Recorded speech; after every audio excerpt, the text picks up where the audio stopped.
Oh, by the way, so I realized as I was looking at the lectionary text for this Sunday, we do lectionary about half the time, I realized that this text was the first text I preached on in this church. So that means I've been here for 3 years now, officially. Well, I guess that was like my interview sermon. So, the text that we're looking at for this morning comes from the Gospel according to Luke, chapter 8, verses 26 through 39. And if you're looking in a Pew Bible, you can find it in the Second Testament on page 647 to 648. Then they arrived at the country of the Gerasenes, which is opposite of Galilee. Jesus stepped out on land, and a man of the city who had demons met him. For a long time he had worn no clothes, and he did not live in a house, but he lived in the tombs. When he saw Jesus, he fell down before him, and he shouted at the top of his voice, "What have you to do with me, Jesus, Son of the Most High God? I beg you, do not torment me." For Jesus had commanded the unclean spirit to come out of the man. For many times it had seized him. He was kept under guard and bound with chains and shackles, but he would break the bonds and be driven by the demon into the wilds. Then Jesus asked him, "What is your name?" He responded, "Legion," for many demons had entered him. They begged him not to order them to go back into the abyss. Now, there on the hillside was a large herd of swine that were feeding, and the demons, they begged Jesus to let them enter them. So Jesus gave them permission. Then the demons came out of the man and entered into the swine, and the herd rushed down the steep bank into the lake and were drowned. Now when the swineherds saw what had happened, they ran off, and they told it in the city and in the country. Then people came out to see what had happened, and when they came to Jesus, they found the man from whom the demons had gone sitting at the feet of Jesus, clothed and in his right mind, and they were afraid. Those who had seen it told them how the one who had been possessed by the demons had been healed. Then all the people of the surrounding country of the Gerasenes, they asked Jesus to leave, for they were seized with great fear. So he got up, got into the boat, and he returned. The man from whom the demons had gone begged that he might be with him, but Jesus sent him away, saying, "Return to your home and declare how much God has done for you."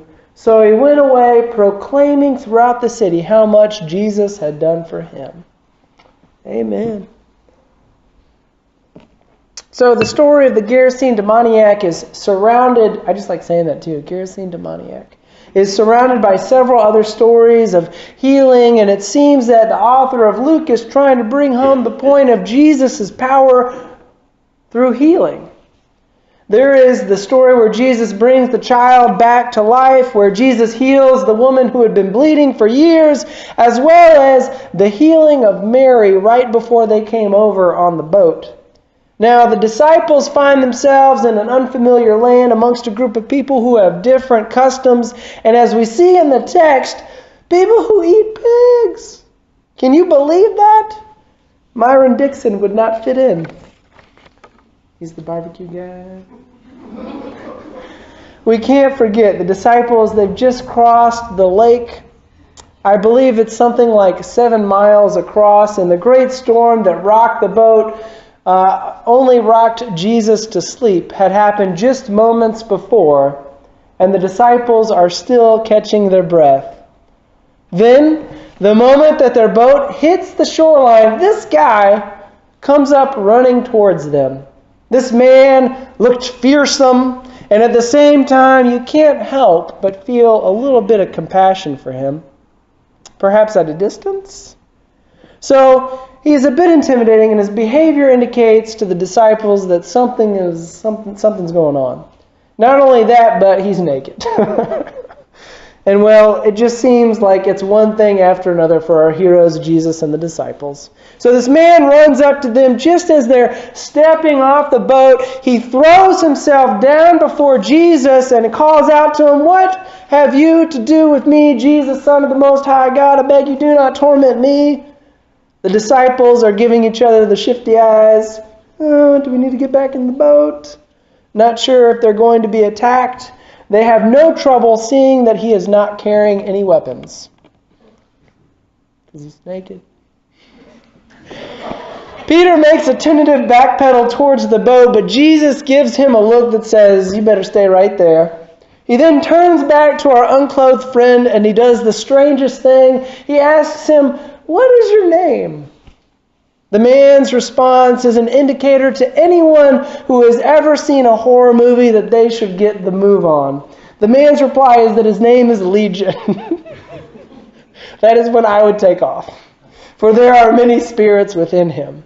Their request of Jesus was to be not thrown into the abyss because they know Jesus' power. So Jesus pauses for a second as he looks all around them, and then you know what? He notices a herd of a herd of pigs at the top of a hill. And then Jesus drives the demon from our cold friend right into the herd of pigs on top of the hill. The destructive nature of the demons, they take hold, they overwhelm the pigs, and the demons do what they know best: destruction. The pigs run off the side of the cliff and they drown in the adjoining lake. Now, this is all fine and dandy, except there are a couple of pig farmers that are looking at Jesus with their mouths wide open, wondering what the heck just happened to their livelihood. So they run quickly back towards the closest village, no doubt to tell people that a significant portion of their food and that their livelihood has just been taken away from them. Time passes and it's unclear when, but the villagers decide that they need to know what the heck is going on, so they send a group to investigate the situation. When they arrive at the scene of the crime, they expect to find Tony naked and dangerous, but instead they stumble upon a man with clothes on, in his right mind, and sitting at the feet of Jesus. Is that you, Tony? "Oh, hey guys, I'm feeling a lot better right now. You should come on over here and listen to this guy. What's your name again?" "Jesus." "Oh, hey, Jesus. He's pretty smart." So the pig farmers immediately recognize Jesus. That's the guy. That is the one that moved the demons into the pigs, and began to whisper to the others. Finally, one of the older men come forward and say, "Sir, we think it is time that you left. We don't want any trouble, but you have cost us a lot of money, and you're kind of freaking us out."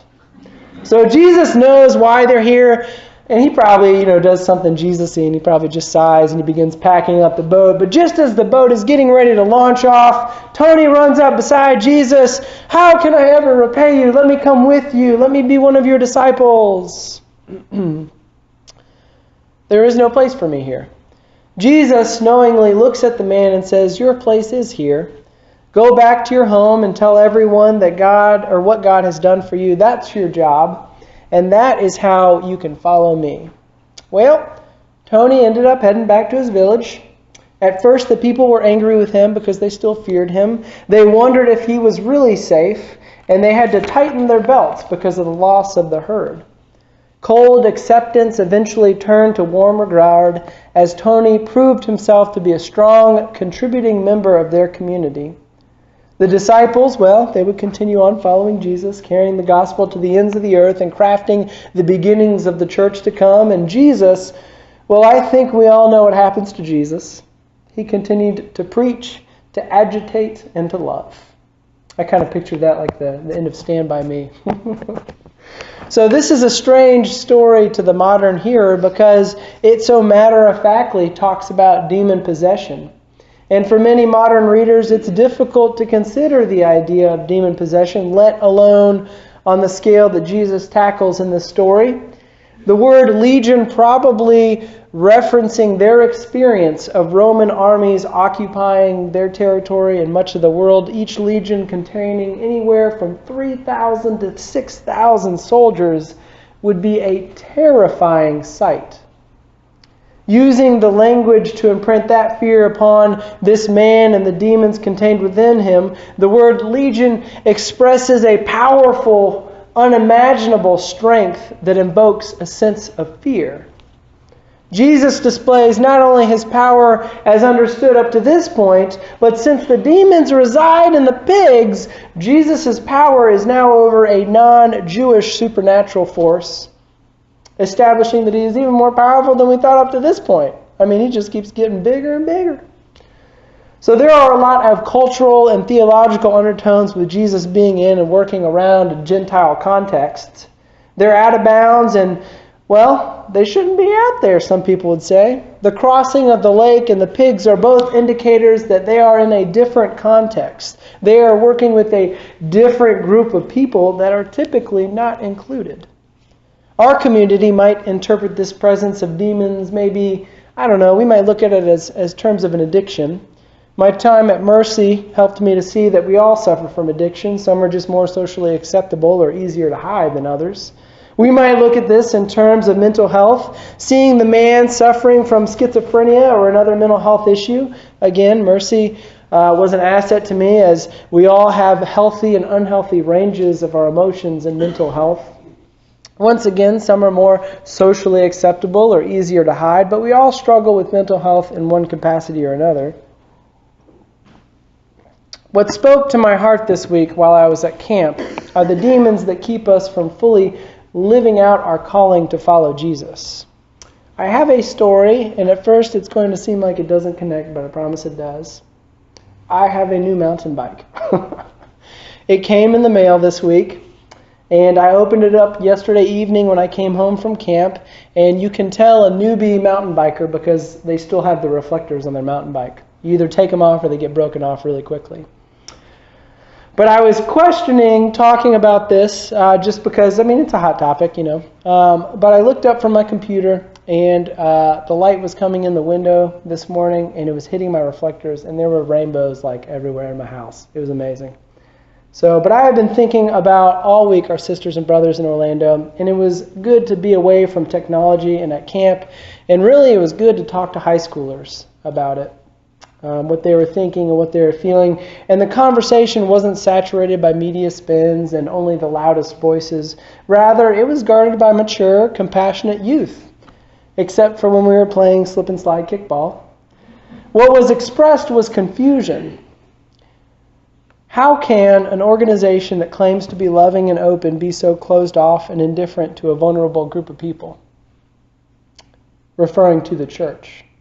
Many of our young leaders, our youth, have friends and family who are lesbian, gay, bisexual, or transgender.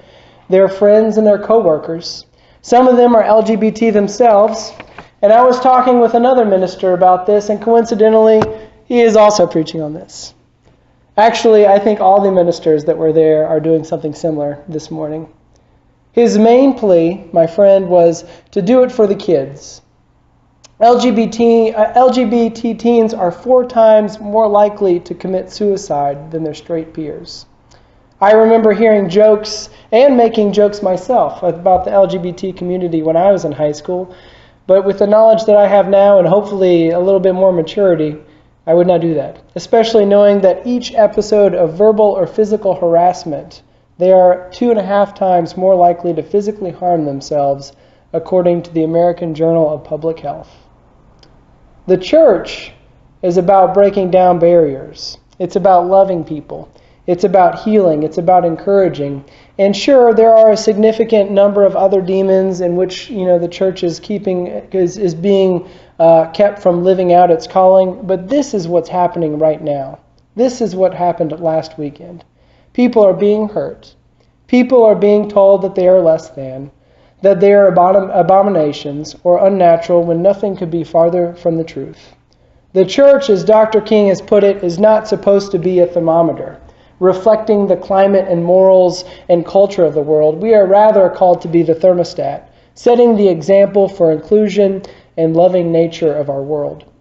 The church is called to confront these demons, not only within our institutions, but within each of us as well, because that's where it starts. And so the only thing that I ask of us is that we love together. Amen.